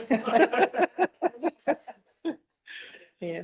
Unaccustomed as I am. Thank you and well, good morning, everyone. Thank you. It's nice to be here again. Thank you for having Jackie and I to come and front this issue, which actually, as we all know and acknowledge, is one of the biggest changes to local government and the most long-lasting change that we're going to experience in decades. And many of us have been in politics for some time, so we know it's big, right? So we're coming together to try and do what's right for our community. So we commend you on the work that you've done so far. Thank you for working. We're taking your submission as read, as you say. Thank you for the collaboration across the water space from the first moment that we were aware of the new government's directions and what we had to do through the mayoral forum, and all of those conversations have been robust. We do believe that with two strong CCOs working in the region, it will be useful shortly after their establishment or in the transition phase, in fact, to talk about the opportunities of working together at scale, because notwithstanding them being two separate entities, there are many things that you can do across those two entities: shared services, funding arrangements, borrowing, a whole bunch of things that you could potentially look at that would be better for us both. As you know, our three councils are at the centre of the fastest growing part of the country. And from what I hear from demographers and specialists, that's not going to change anytime soon. So they're seeing another 5 years of Hamilton being the fastest growing city, but that's of course surrounded by the fastest growing sub-region. And our connection north to Auckland makes that even more likely. So the biggest thing we wanted to talk about is how we enable ourselves to come together in the future. And that's a conversation that needs to be had also from day one, how we work in ways that make it easy to connect in the future to a bigger scale entity. The Southern Wastewater Treatment Plant, I know you're not going to be surprised when I mention it. We feel that is the prime candidate for collaboration in the first instance. This has already been tested through Future Proof, that boundaryless approach. We've got conversations in the works around boundaries, boundary changes, collaboration in that regard. You're under the pump with your fast track. We're under the pump with our fast track. And in some instances, they're less than a couple of kilometres apart with the Northern Waipa and the Southern Hamilton.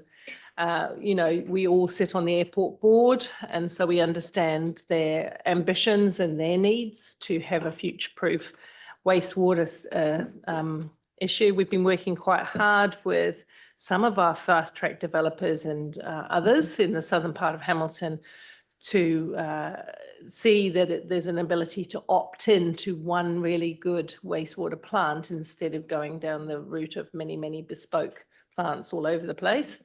But we don't know how that will work. So it's all about that scale and economy. And of course, just one more point on that before I pass to Mayor Jackie, that government, the Infrastructure Commission, got the government to do some work. The government got the Infrastructure Commission to do some work on priority projects. And Southern Wastewater Plant has made it onto that list. Not the highest ranking of it, but certainly one of the highest ranking water projects that they put on that list. So yeah, so I think there's a really good opportunity to continue to see ourselves as being units together as opposed to two distinct CCOs with separate outcomes at the end of the trail. So, Good job. thank you. Just shine your halo, right? It's great to have strength and leadership in the mighty Waikato. Look, thank you for having us here, Morena Koutou. Just, we are talking about the wastewater treatment plant as a part of our submission because we will take that as read. But I'd just like to acknowledge all of the work that you've done as a council to lead and move forward in the CCO that you joined. We think that's a great step forward on leading the rest of the region along, and someone has to lead that out. And I think Mayor Susan and your team have actually done that in a really good way. It's a complex over many councils, a lot of them smaller than you with less capacity. So just really like to acknowledge the work that you're doing and how supportive we are of your CCO and where that's going in the future. I think you're an exemplar for that collaboration. Again, for us, it's always about the people, and the people are around these tables of governance as well as the people we represent. So in terms of that, as we're looking at not at Waipa, but in what you're doing in that regional space for waters, but also for the sub-region, because our people don't just stay in one space. They're very volatile in the way that they move. They move across our districts as if they're all boundaryless. And so the conversation today is really around a specific that we think is important to the whole for the two CCOs going forward, which is the wastewater treatment plant. It's a must for our Waikato District Council in Hamilton, but in the funding for stage 2, the planning and consent is part of our services water delivery plan. And for us, that plant in Waikato District Council will enable the Ngāra Wahia plant and the capacity around that area, because again, right around that area, like you are in the areas around Hamilton are all really high growth areas. A lot of it's uncontrolled. We do a lot of work in our planning and chambers around where we think things should go, and then developers and landowners decide other places, and then future fast tracking on top of that. So again, we've got the same concerns, opportunities and issues that you have here around in the northern area around that. So we see that those wastewater treatment plants, particularly, it's been a waters network for the region and sub-region, particularly as we're all growth councils. And so we're not saying one against the other, but the collectiveness, how the impact on one decision in a council impacts the rest of that network. So for us, we're going to Ngāra to Phuket is really key, but we also have opportunities to have better outcomes for the awa and the environment and all the people, including in the south with the wastewater treatment plant. So in here, what we're doing is coming back to you for Waipa. We feel that with the growth that we've got those opportunities to collaborate, and what we are asking is the opportunity and needs of your chamber to have that active investigation and the commitment towards ensuring that everyone in the chambers, all 3 chambers, are fully informed.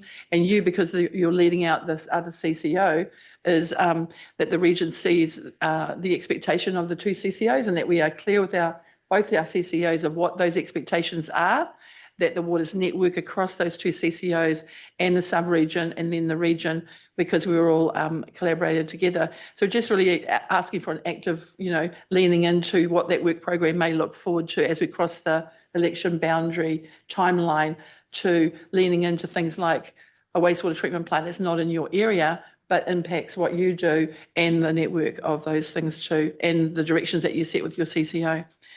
And as councillors, we just don't want to lose sight of that collaboration and the really good relationships that we've built up together. It's vital that we seek to continue to work together in that planning and see those broader benefits. Creating a water services CCO creates a world of opportunities, and I think that we've done a really good job. You have. I see that in your unique and better fit for purpose, modern way of looking at things. So really, again, acknowledge that, particularly when we've had this underinvestment a lot across our nation on waters infrastructure.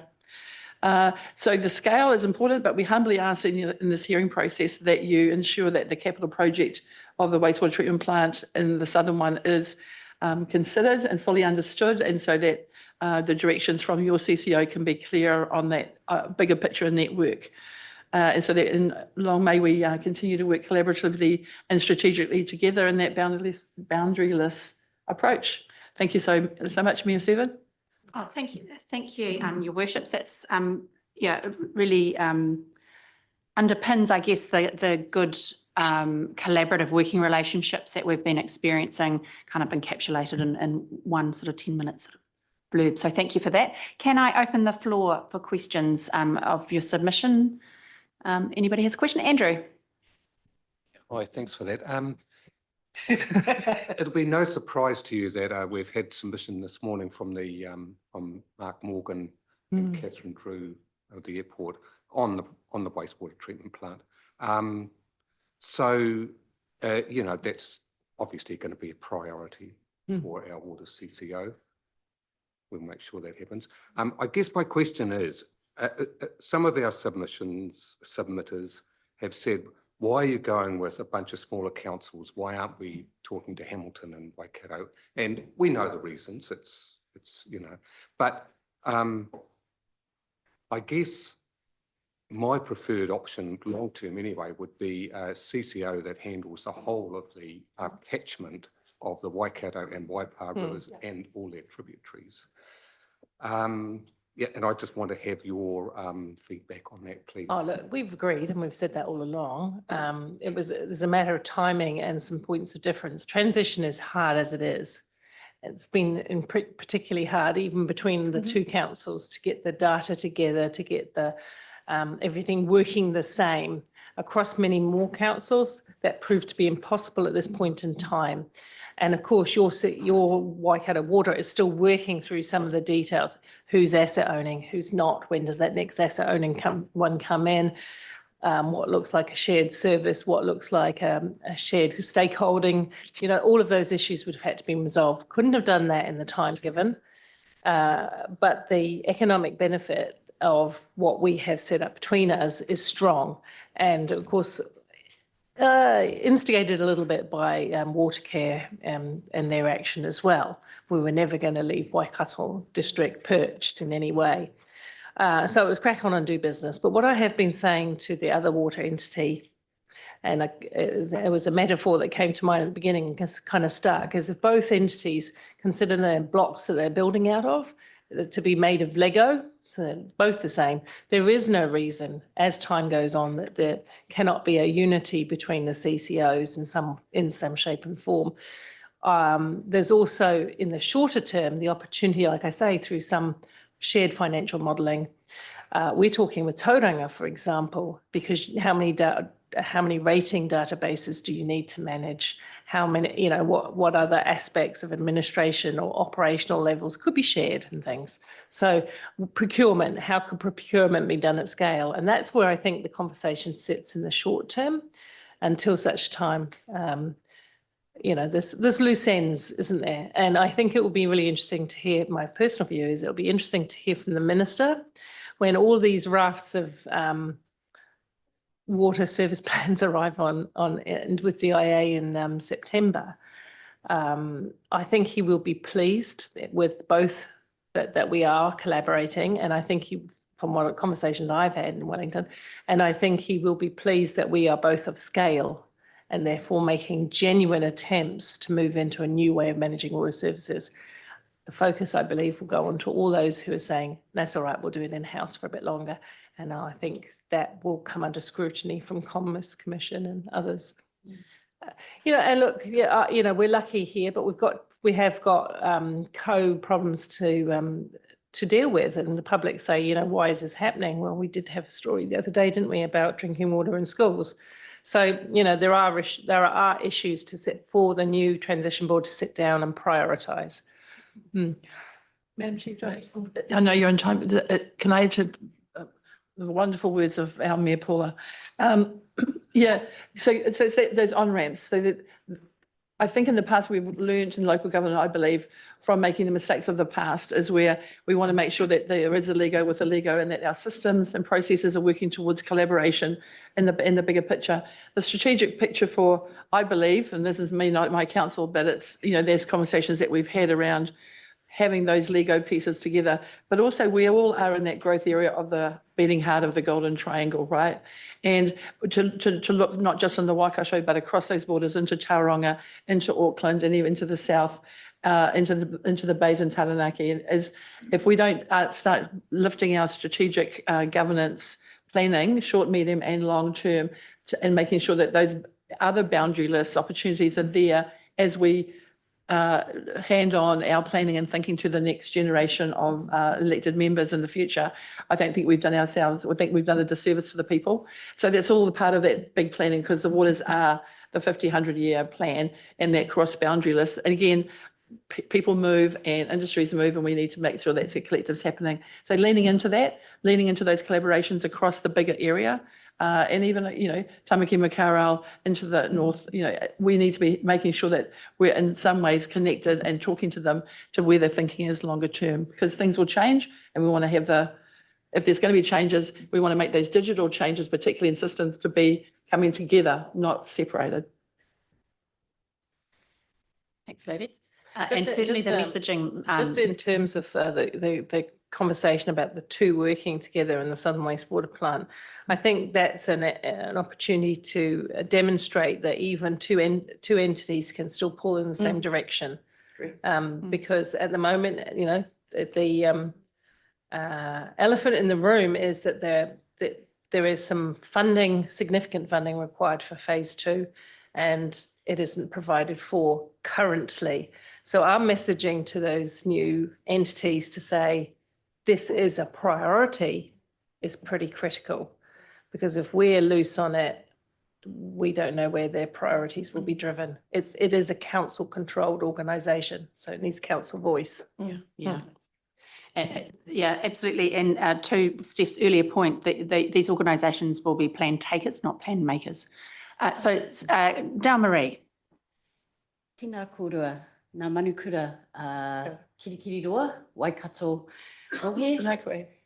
Tēnā koe, Jackie, as my mayor, as one of your constituents of Waikato District. Hug later. Yeah.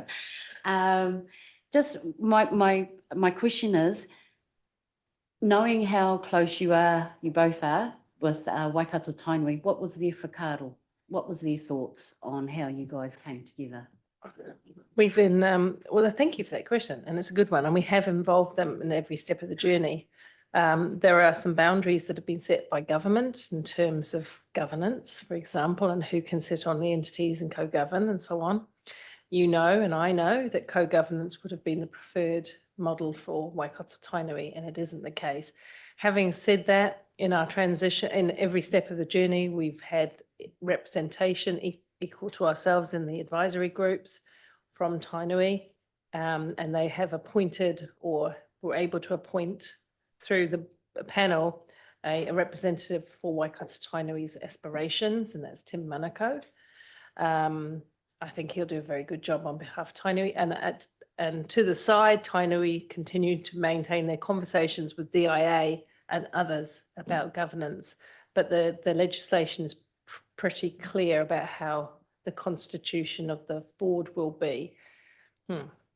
Yes, yeah, I think that's a really good. Maybe not satisfactory, but that's the truth. Yeah. I mean, through our look, it's always about the people and the environment, and so the synchronicity between the iwis of the region and the local governments, I think, is a journey that's progressing really well in the right direction, and that continues. The waters is key to everybody, and so in the establishment board, there was 3 from the Hamilton City, 3 from District Council, and 3 from Waikato Tainui. Is that 9 that established the 3 initial board members, and there was 100% agreement on that. And so that of the establishment board together, so that those equal voices. The logistics of local government has ratepayers that pay the targeted rates or whatever for waters is separate to the governance that we do as a region with our partner, which is the Mana Whenua. So I believe that's going in the right direction and developing a maturity that is much needed but positive as well. We still have our JMA arrangements as Yeah. well. Yeah. And just lastly, through the chair, I just want to thank you all. As someone who's very late to local government, korua tahi, koe, taku mea, taku deputy, nui ngā wahine i kai whakahaere ngā waka i nānei. And also our CEOs too, you know, all these women that have been left to carry this can. So tēnā korua, tēnā koutou, tēnā tātou. Actually, just on that, the Wahine Toa, as I think is the right, was Jadine, of our 9. She was our, which is Waikato Tainui, preferred person to that establishment board, was our chair. Yeah, because at the end of the day, we are all people and we all want the same outcomes, and we want to take the best abilities of all our people, and we love our men as well, for the greater good and the synergy. Oh, we do on a good day. Thanks, ladies. Mike, Through the mayor to the mayors. The chain. Yes. Hey, James over there, our financial FSO, a few days ago sort of talked about a Venn diagram and it sort of reminds me of there's 2 entities coming together, but what you're really talking about is as though they're officially separate at this point, in the end they want to come together, which I think there's no argument there. So at the moment you sort of talked about the IT, the procurement, the Southern Wastewater Treatment Plant, that'll be in the middle of this elongated sort of circle or whatever. Both of you, but Paula, you are not going to be here, because you're not standing again. But what are some of the things that could be thrown in the middle of that Venn diagram that these CCOs should be looking at up front, considering from the formation of the strategic plan to a long-term vision of us joining at the hip at some point? There's a lot of big issues to unpick there, and a lot of them are technical. Peter's here, Will's here, so we could ask them to make a comment on that, which would be more informed.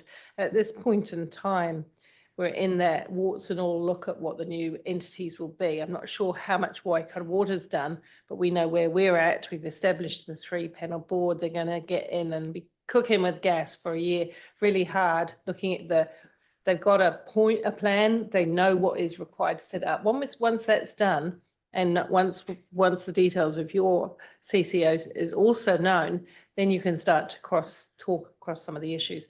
But I think, Peter, would you say there would be much more in terms of this definitely procurement and shared services?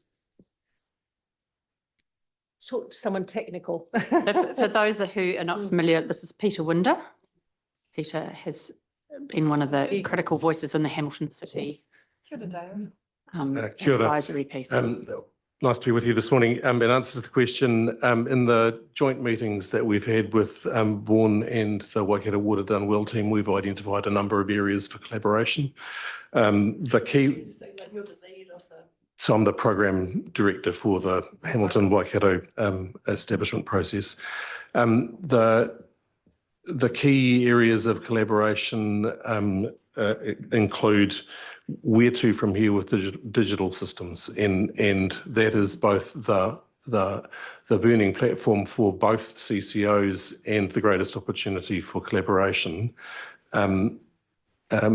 Basically, for the Hamilton Waikato CCO, between now and 30th of June 2028, we have to create a complete new digital environment that brings together water care, extracts Waikato from the water care environment, which is hermetically sealed, and integrates that with Hamilton. That's the same time frame that Waikato Water Done Well will need to be considering the journey off the multiplicity of business environments that it sits in and into something that works for the entity. So that's the first one. Second one will be collaboration around water meters. The Hamilton water meter program will require the installation of 100 water meters a day for 5 years. That's big. When you think a team might do between 2 and 5 in a day. At the time that the Hamilton program finishes, Waikato will need to replace, we will need to replace Waikato's meters. There are smaller but contemporaneous water meter programs that will need to happen across Waikato Water Done Well. So there's an opportunity there to collaborate in the way that we design and procure that. The Southern Wastewater Treatment Plant is the next most obvious point of connection where we need to sort out how that works and how it services. We've also discussed the potential for the appointment of directors that serve on the boards of both entities. There will be others as we go. Did that answer it? Yeah, thank you. Yeah. I'd just like to add to that as well. The journey of, our council had 9 new councillors this year. We've been on the journey for waters for 10 years, and we've had, I believe, a lot of with Hamilton and Waikato. You know, we don't always have the same problems. I mean, we've got strengths and weaknesses, but fortunately, not all the weaknesses are the same, which makes a stronger partnership. There is opportunities, there's things we've got to work out, but there's strengths in those things. But the journey that we've had has been over 10 years, and we've dealt a lot with the water care. It's been the as a CCO for waters, and also we've got a water governance board, which we still have, where we separated that from our chamber into a water governance of independence as well. So we've had a lot of experience in these things, and amalgamation through the Franklin, when the super city of Auckland was amalgamated. These things are helpful to what going forward, not just for us and our CCO, but for the region as well in terms of that. So why I'm giving you that framework is it's really important that our council is 100% behind the CCO. And I've seen the journey of Hamilton City Councils. Again, their inquiry, their really good questioning, their governance model has been exceptional, but they've also 100% behind this water governance. So as we have change, we have to build in, that's part of our job for resilience and to build in our chambers, where people come and go for many different reasons, not just elections, that we have that sustainability of where the ship is going and what those main points are around waters. And that's up to us to make sure in our chambers that we do that and continue that with staff. The CEOs are working really well together, so operationally and governance, but it's our job to pass those batons on in a way that we're not flip-flopping, because we know what that looks like in terms of governance, right? And to make sure that we're looking at the longer term picture. So I think those things are really important for us to think about as we're doing our work in our chambers, as to what we agree collaboratively and bipartisan across the two CCOs and across all of those councils in this region, so that we can steer that ship irrespective of the changes it might be tweaking, but the general direction's not flip-flopping. Thanks, ladies. Any other questions in respect of the Hamilton City Waikato District submission? So, Mayor